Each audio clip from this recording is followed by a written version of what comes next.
Qəbula dəfələrlə düşmüş belə bir maraqlı suala baxaq. Bu sual hər dəfə düşəndə bir şəxsin uşaqları soruşulur. Ona görə də diqqətli olmaq lazım bu sualda.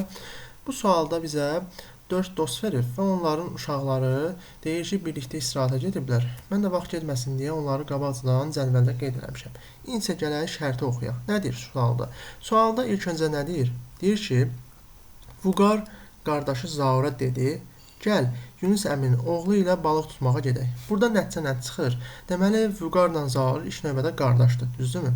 Və Yunusə əmidir. Yunusə əmidirsə, onda Vüqarla Zaur Yunusun övladları deyil. Gətirirəm Yunusun qabağında Vüqarla Zaura minus qoyuram. Bunlar hazır.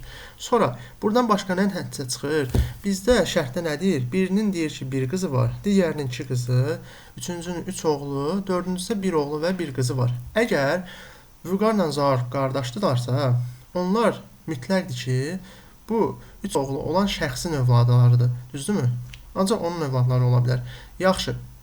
Onda başqa oğlu olan kimdir? Dördüncü. Dördüncünün oğlu bir dənədir, bir dənə də qızı var. Deməli bizdə Yunusun oğlu varsa, o avtomatik kimdir? Bir oğlu, bir qızı olandır. Deməli Yunusun bir oğlu, bir qızı var. Mən də qeyd elədim qabağında. Sonra nəyə baxa bilərik burada? Başqa nə deyir? Deyir ki, bacımla mən də balıq tutmağı sevirik. Keçən il Faiq əminin qızı ilə tez-tez balıq tutmağa gedirdik. Yaxşı, Faiq əminin qızı var və burada əvvələ nə deyir? Aytən deyir ki, bacımla. Aytənin də bacısı varsa, deməli Faiq əminin də qızı var şərtə görə. Və Faiq əminin onda 2 qızı ola bilməz. Niyə 2 qızı ola bilməz? Bizə deyir ki, Aytən dedi ki, bacımla mən də balıq tutmaq sevirik. Keçən il Faiq əminin qızı ilə. Bu 2 nəfər Faiqə əmidir. Deməli, Faiqin 2 qızı ola bilməz. Düzdürmü? 2 qızı ola bilməz Faiqin. Yaxşı, bir oğlu, bir qızı olanı da tapmışıq, Yunusdir. Onda Faiqin neçə qızı var? Yalnız bir qızı var. Bir qızı olandır. 3 oğlu olanda başqa biridir. Deməli, bizə Faiqin qabağında qeyd eləməliyik nə? Bir qız. Yaxşı, bunu da tapdıq. Sonra deyir ki, Məmməd bacısına dedi, Nərmin sən də gəl, Günayda çağır. Səfər qızına dedi ki, könül, Rəsul da özünüzlə aparın. Aha, Səfərin qızı var və o kimdir? Könüldür. Deməli, mən Səfərin qabağında könülə plus qoymalıyam. Burası dəqiqdir. Düzdürmü? Yaxşı, əvvəldə nə deyirdi? Məmməd bacısına dedi, Nərmin sən də gəl. Məmmədin bacısı var. Düzdürmü? Məmmədin bacısı varsa, onda o şəxs kim ola bilər? Məmmədin bacısı varsa, avtomatik şəkildə o Səfərin övladı ola bilər. Düzdürmü? Çünki deyir, Səfər qızına dedi. Biz də qızı olanları tapmışıq 2 nəfəri.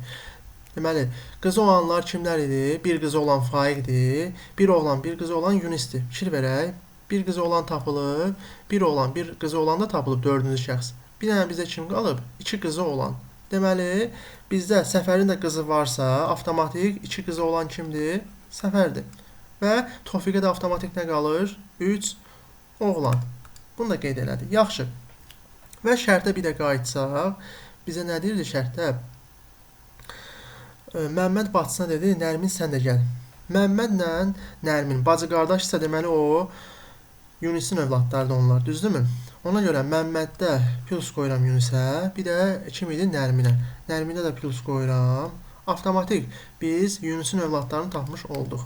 Yaxşı, Nərminə minus yazmalıyam digərlərinə. Digərlərinin övladı ola bilməz deyə. Yaxşı, bunları tapmışıq dəqiq formada. Bir də 3 oğlan Tofiq ola bilər, düzdürmü? Yaxşı, mən burada Yunusun övladı tapdım ki, kimdir? Məmməddir, oğlan uşağı. Deməli, bunlar da minus olmalıdır. Fikir versək, burada mən ayrımla. Məsələn, oğlan uşaqları kimə qədərdir? Məsələn, Rəsula qədərdir. Düzdürmü? Bu hissədə sol tərəfdə oğlanlardır, sağ tərəfdə yalnız qızlardır. Yaxşı, bizdə 4 oğlan var. Məmməddə tapılıb. Avtomatik kim qalıb? 3 oğlan. Vüqar, Zaur, Rəsul. Deməli, bizdə Tofiqin uşaqları kim imiş? Vüqar, Zaur, Rəsul. Bunlar da tapılandan sonra, bunları da minuslayıram uyğun olaraq. Tofiqin uşaqları hamısı tapılıb. Deməli, digər şəxslər Tofiqin uşağı ola bilməz. Yaxşı. Başqa nəyə fikir verə bilərik biz burada? Səfərin deyir 2 qızı var. Sonra Faiqin də bir qızı var. Bir də baxaq. Aytən deyir ki, bacımla mən də balıq tutmağı sevirik. Aytənin bacısı varsa, onda o Faiqin qızı ola bilməz, düzdürmü? Avtomatik ona minus qoyuram. Deməli, Faiqin qızı kim ola bilər? Bir dənə Günay qaldı. Günay ola bilər, plus yazdım. Digərlərinə minusluyuram. Yaxşı, kim qaldı burada? Məsələn, Səfərin qarşısına baxanda, Səfərdə görürəm ki, bir dənə boş yer qalıbdı onsuz da. Bir qızı könüldü. Digər qızı kim olacaq? Aytən. Onu da tapdıq və hər bir şəxsin, uşaqların biz tapmış olduq. Yaxşı, məndən kimi soruşur? Faiqin uşaqları kimlər ola bilər? Faiqin uşaqları yalnız Günay. Y variantı. Belə. Yəni bu formada sual düşəndə ola bilsin qəbulda növbəti dəfə Səfərin uşaqlarını soruşsun və yaxud da digər şəxslərin uşaqlarını soruşsun. Ona görə də diqqətli olmaq lazımdır.